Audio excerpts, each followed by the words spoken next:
virtual campers, it is Ashley again from Starbase Martinsburg, aka Bond, and today we are coming to you live from the kitchen.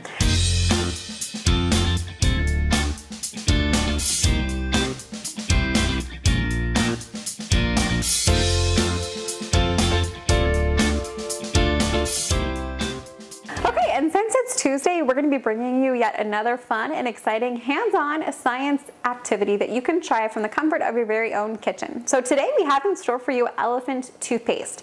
Now for the most part, you're going to be needing just a few simple everyday materials. However, there are two things that you may not have at home and therefore may need to get before you go attempting to complete this activity. The first of which is hydrogen peroxide. Now typically you can find hydrogen peroxide at your local grocery store or pharmacy, and it comes in like a brownish colored container, and that you typically buy there is a 3% concentration. However, what we're going to be using today is a higher concentration of hydrogen peroxide. It's just going to give us a little bit more exciting of a demonstration for you. If you are limited and you can't get out to purchase a higher volume, the 3% would work. Just keep in mind it's not going to be as dramatic. So if you want to go for the more dramatic version, this is 40 volume hydrogen peroxide, and I was able to pick this up at Sally's Beauty Supply, so really any local beauty supply store should have this in stock. It comes in both 30 volume and 40 volume. So I went with the 40 volume, and this is the 16-ounce container. It only cost me like $2.99. They even had smaller ones that were $1.99, so depending on how many trials you want to complete, you can pick that up for a reasonable price.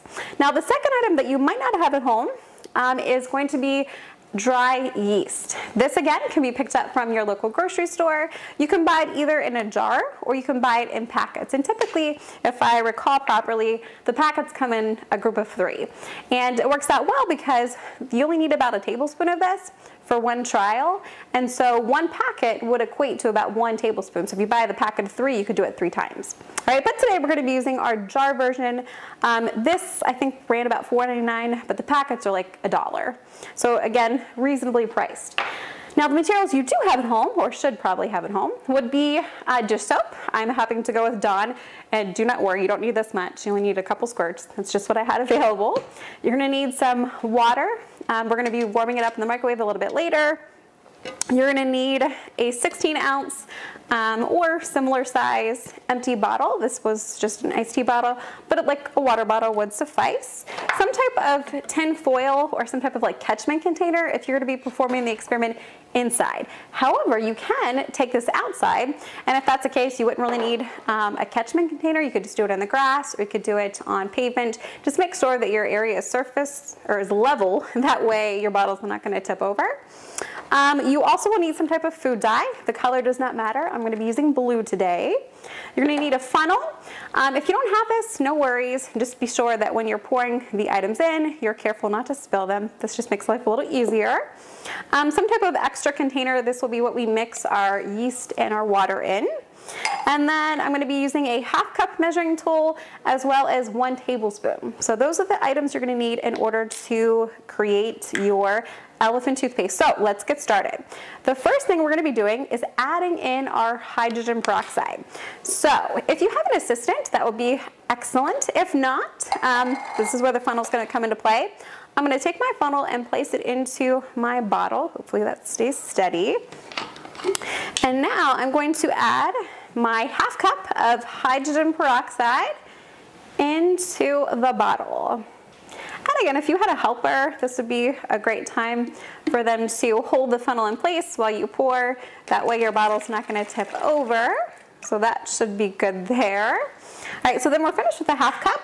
I'm going to cap off my bottle, and then we can remove our funnel from our 16-ounce bottle.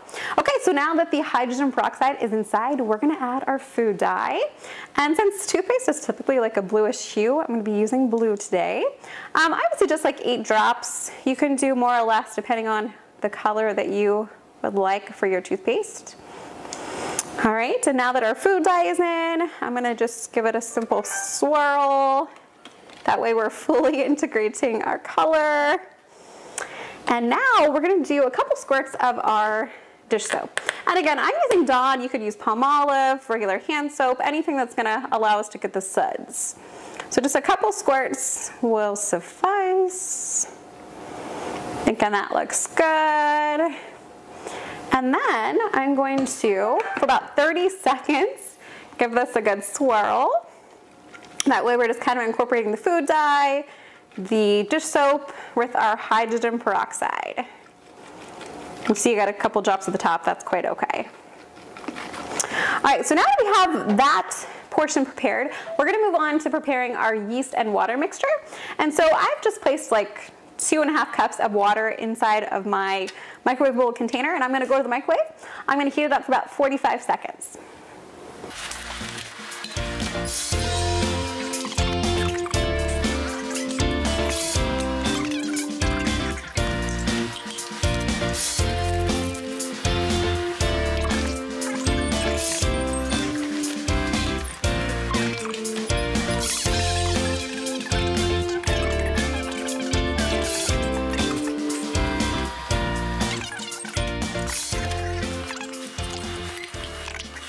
All right, so now that we have our warm water, we are going to be using our 1 tablespoon, and we're going to first add our yeast into our mixing cup. So I'm going to do, like I said, 1 tablespoon of our dry yeast into the cup, and then I'm going to cap the lid here. And just as a word of advice, if you do go the route and purchase the jar, like I said, you can do many trials then, but just be sure that once you finish using this, you refrigerate it. It does say that on the label. And if not, the next time you go to use it, your reaction will not work the way it's intended to. All right, so we have our 1 tablespoon dry yeast. Now to that, we're gonna be adding 3 tablespoons of warm water. So let's do that. Here is 1 tablespoon. 2 tablespoons, and lastly 3 tablespoons.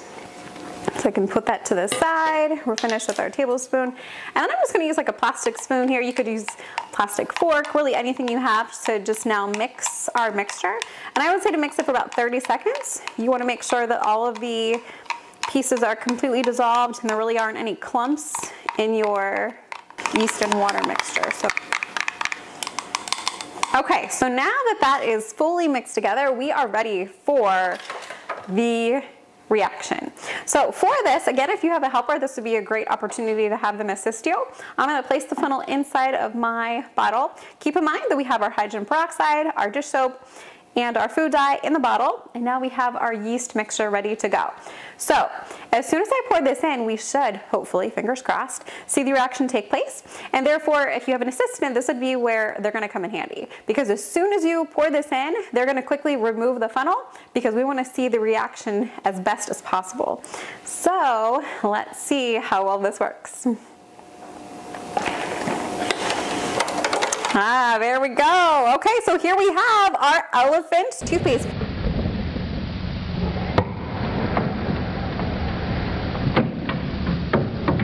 And if you can see here, there's actually steam coming off of this reaction. So let me explain here what's going on.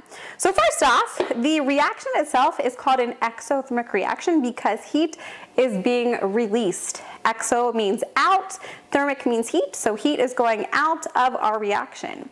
All right, and even though it looks like elephant toothpaste and we call it elephant toothpaste, it's not toothpaste, so please bear that in mind. Do not try to or attempt to put this in your mouth. Definitely not safe to do so. So what's going on here is we added our yeast mixture into our hydrogen peroxide, which is H2O2. Now the yeast acted as a catalyst or a helper. Basically, it assisted in creating this reaction much faster than it typically would take place.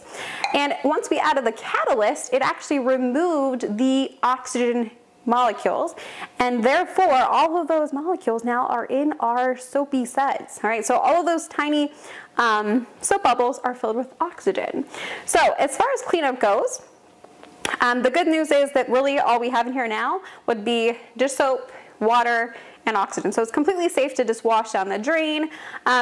Like I said, it's neat to kind of put your hands close by. You can still, even now, moments after it's taken place, I can still feel heat radiating off of this reaction because, again, this is exothermic. So we would love for you guys to get a chance to try this experiment at home. And like I said, if you don't have or don't want to go out and purchase the 40 volume, have no fear. You can still try the 3% that you probably have at home under like the kitchen cabinet or the bathroom cabinet. So feel free to try this at home. I will be posting specific directions in the comments below. And we would love for you guys to kind of capture video footage of your awesome reactions taking place. Or you can just snap a photo and share them with us, please. That way we can give the video to all of our followers to get a chance for other virtual campers to see your elephant toothpaste creations.